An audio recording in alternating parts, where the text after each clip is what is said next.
So, circadian rhythm is translated from the Latin circadian, which literally means around a day. Within the 37 trillion cells found within the human organism, each cell possesses a biological clock which dictates the timing of cell functioning. So the body works and carries out functions based on a timing system which are necessary for survival. So this includes things like hormone secretion, appetite control, change in body temperature and much more. So the circadian rhythm is important because we need these functions to occur at the right times in the day. So for example, if the body was to secrete the sleep-inducing hormone melatonin in the morning, this would not be advantageous because it is at this time of the day that we want to be productive and alert in terms of working, or from an evolutionary standpoint, being able to gather food and resources. So the circadian rhythm is essential for the health and well-being of humans, but don't just take my word for it. In 2017, 3 scientists won the Nobel Prize in Physiology or Medicine for their discoveries of the molecular mechanisms which control the circadian rhythm, bearing in mind that this prize is awarded for achievements that have provided the greatest benefits to humankind. So the molecular mechanism of the circadian rhythm is a auto-regulated, self-sustaining inhibitory feedback loop. Put simply, the cells in our body can switch on and off functions based on the needs of the body at different times, thus adapting our physiology to the time of day. And these mechanisms are based on the predictable changes in day and night. However, external environmental factors such as artificial lighting in our homes and prolonged screen times on phones, TVs and laptops can disrupt these once predictable and stable fluctuations in the light and dark cycle found in the natural environment. Subsequently, the rhythmic cellular functions of the body can be disrupted, and a mismatch between the external environment and our inner biological clock can have detrimental effects on our well-being, as the circadian rhythm is the largest known regulatory network in normal physiology, responsible for the daily fluctuations in gene expression, which directly affects our physical, mental and behavioural capacities. So how does light affect the circadian rhythm? So in the human retina, we have melanopsin containing retinal ganglion cells. The melanopsin found within these ganglion cells is a collection of blue light sensing neurons, of which we have around 5,000. And these melanopsin neurons are non-image sensing, meaning that they will not allow you to distinguish the material world, but rather their function is to detect differing wavelengths of blue light. So the light sensors in our eyes are directly connected to 20,000 neurons located in the hypothalamus of the brain, called the supraschematic nucleus, the SCN for short. The SCN acts as the central pacemaker of the circadian rhythm in our bodies. It receives light cues from the environment, in which different wavelengths of light detected by the eyes cues different signalling processes by the SCN. So an example of this would be when we approach night time.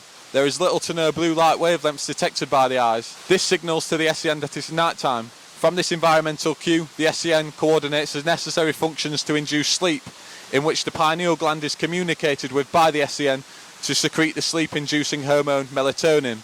As the sun rises, our eyes will detect more blue light. From this light cue, the SCN coordinates the processes of awakening, in which the adrenal gland is communicated with to secrete a surge of the hormone cortisol to transition us from sleep to wakefulness.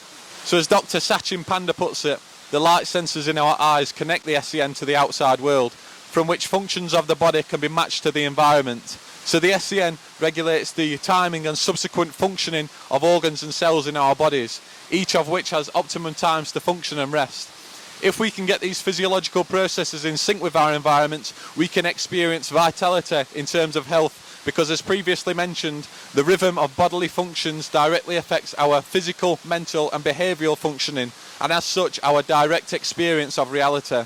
So, as well as light, the ingestion of food can also affect our circadian rhythms. As I've mentioned, our organs carry out a variety of functions over a 24-hour period and have optimum times for doing so.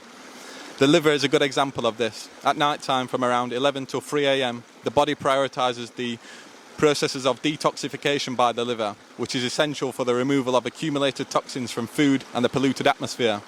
However, if we are to eat late at night, the circadian rhythm can be disrupted, as the energy that would be directed to these processes of detoxification are now directed to the processes of digestion and the organs involved in this process, thus hindering this key function of the liver associated with this time in the 24-hour cycle. So if this is a chronic behaviour where we're eating late at night, It can lead to health complications and is why many modern cultures are often associated with a magnitude of health complications from diabetes, gut disorders and obesity. Many humans in the modern world now have virtually unlimited access to foods at any time of the day, and this is often seen as a state of thriving, but this in fact may be to our detriment. More and more research is strongly highlighting the importance of when we are eating, the timing of food ingestion, rather than solely focusing on what we are eating. With the accessibility of food being easier than ever, with packed fridges, food deliveries to our doorsteps and a huge array of takeaway businesses, our likelihoods of continually disrupting our circadian rhythms each night is high. As we are eating this food late at night, in brightly lit homes, engaging with blue light emitting screens. The problem here is that our eyes have not evolved to distinguish the sources of blue light, as we have only been using artificial lighting in the past 130 years and electronic devices in even less time. However, we have been on Earth as evolved Homo sapiens for around 200,000 years, and in this time our sources of light at night time would have come from the moon, fires and candlelight, neither of which emit blue light and therefore do not stimulate the melanopsin in our eyes. However, prolonged screen times in modern living does, which as discussed can hinder the optimum functionings of the circadian rhythm, causing drowsiness in the day and alertness at night time.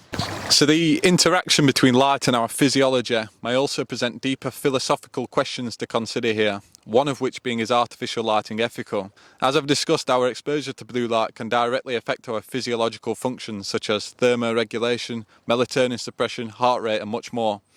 So consider here hospital patients, nurses, school children and office workers. These cohorts of people all spend prolonged periods of time indoors, and as such their health and well-being is in part influenced by the modulation of blue light that they are exposed to. Now this may sound overly deep to consider here, but the research does present how sensitive human beings are to light and the subsequent impacts it can have on our health. But we can use this knowledge to our advantage, which is the case as the research on tunable lighting presents the use of measurable light spectrums, which are being implemented into dynamic lighting systems. So far, this approach to dynamic lighting appears to be a success in the research based on participant responses both physiologically and psychologically. The impacts on patient welfare, the cognitive function of students and the well-being of office workers and nurses are all wider but important considerations when it comes to light exposure.